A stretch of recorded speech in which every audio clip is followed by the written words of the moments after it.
എന്നുള്ളത് അവരുടെ ജീവിതത്തിന്റെ സൂക്ഷ്മതയാണ്. അങ്ങനെ തന്നെ ജീവിതത്തിൽ സൂക്ഷ്മത കാണിച്ചതുകൊണ്ടാണ് ഈ ഉമ്മത്തിന്റെ ആദരണീയരായ നേതാവ്, ഈ ആദർശ കേരളത്തിന്റെ അജയ്യരായ അമരക്കാരൻ സൈനുൽ മുഹഖ്ഖിഖീൻ സയ്യിദ് ത്വാഹിറുൽ അഹ്ദൽ തങ്ങൾ ഉസ്താദ് പേര് പോലെ തന്നെ ജീവിതവും ശുദ്ധിയാക്കി ഉമ്മത്തിനെ നയിച്ച നേതാവാണ്. അവരുടെ സൂക്ഷ്മതയാണ് അവരെ ഈ നിലക്കും ഇന്നും അവർ നിയന്ത്രിച്ചുകൊണ്ടിരിക്കുന്നത്.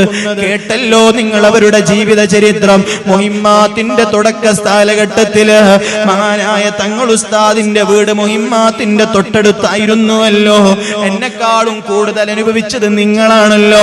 ആ തങ്ങൾ ഉസ്താദിന്റെ യതീംഖാനയിലേക്ക് ഒരു ചെറുപ്പക്കാരൻ മാംസം കൊണ്ടുവന്നപ്പോ ആ തങ്ങളോട് പറയാൻ വേണ്ടി വീട്ടിലേക്ക് പോയതാണ്, ഞാൻ യതീമക്കൾക്ക് ഇറച്ചി കൊണ്ടുവന്നിട്ടുണ്ട്, അതുകൊണ്ട് അതിന്റെ കറി തങ്ങൾക്കും എത്തുമല്ലോ. ആ മാംസം കൊണ്ടുണ്ടാക്കിയ ഭക്ഷണം തങ്ങളെ വീട്ടിലേക്കും എത്തുമല്ലോ എന്ന് പറഞ്ഞ ഉടനെ തന്നെ താഹിറായി ജീവിച്ച മഹാമനീഷി ചിന്തിക്കുന്നു, പടച്ച റബ്ബേ, ഇങ്ങനെയാണോ ജനങ്ങൾ തെറ്റിദ്ധരിച്ചിട്ടുള്ളത്?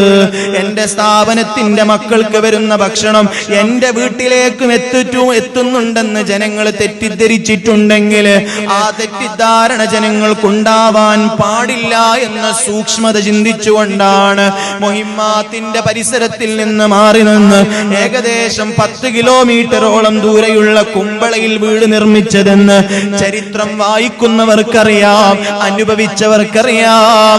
താഹിറായതുകൊണ്ടാണ് അവര് സമൂഹത്തിനെ ശുദ്ധീകരിച്ചുകൊണ്ടിരിക്കുന്നത്. താഹിറായതുകൊണ്ടാണ് അവരെ തേടി ഇന്നും ജനങ്ങൾ വരുന്നത്. ജീവിതം താഹിറാക്കിയതുകൊണ്ടാണ് അവർ ഇന്നും സമൂഹത്തിന് തങ്ങളായത്.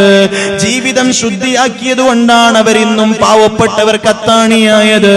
അവർ അല്ലാഹുവിന്റെ റസൂലിന്റെ സൂക്ഷ്മത ജീവിതത്തിൽ കൊണ്ടുവന്നതുകൊണ്ടാണ് 10,000-കണക്കിന് ജനങ്ങൾക്കുള്ള അഭയസ്ഥാനമായി, ആയിരക്കണക്കിന് വരുന്ന മക്കൾക്ക് ഇൽമും അറിവും അന്നവും കൊടുക്കുന്ന കേന്ദ്രമായി അവിടുത്തെ സ്വപ്ന നഗരി മുഹിമ്മാത്ത് വളരാനുള്ള കാരണം പണം കൊണ്ടോ തറവാട് കൊണ്ടോ അധികാരം കൊണ്ടോ അല്ല. അത്തഖല്ലുഖു ബി അഖ്ലാഖി റസൂലില്ലാഹ്.